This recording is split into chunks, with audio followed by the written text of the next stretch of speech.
আসসালামু আলাইকুম প্রিয় দর্শক। সুইমিং পুলে গোসল করতে হবে। সুইমিং পুল কি জিনিস বুঝতেই পারছেন। একেবারে 15 তলার উপরে কিছু পানি আটকিয়ে রাখা হয়েছে, সুন্দর রঙিন টাইলস করা হয়েছে, তার মধ্যে কিছু পানি আটকিয়ে রাখা হয়েছে, এখানে সাঁতার কাটা হয়, এটাকে সুইমিং পুল বলে। সকলেই সুইমিং পুল বলে। আর আমাদের যারা আমরা গ্রামে বসবাস করি, আমাদের সুইমিং পুল কোথায় জানেন? নদী, নালা, খাল, বিল, এটাই আমাদের সুইমিং পুল।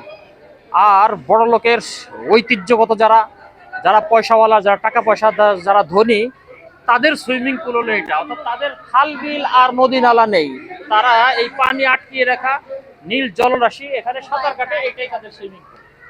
দেখতেই পাচ্ছেন সাঁতার কাটার একটা দৃশ্য, সকলেই সাঁতার কাটছে এই সুইমিং পুলের উপরে। এই দৃশ্যটা অত্যন্ত সুন্দর, 15 তলার উপরে, একেবারে ছাদের উপরে সুন্দর করেছে, ভালো করেছে।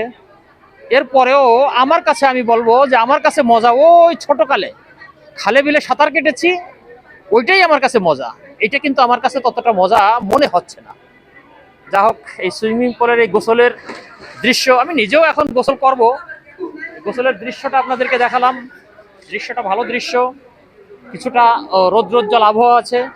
পানিটা কিন্তু শীতকাল, যেহেতু প্রচন্ড ঠান্ডা, হয়তোবা তাদের একটু এই পানিটা উষ্ণ করার দরকার ছিল, গরম করার দরকার ছিল, কিন্তু করে দেয়নি।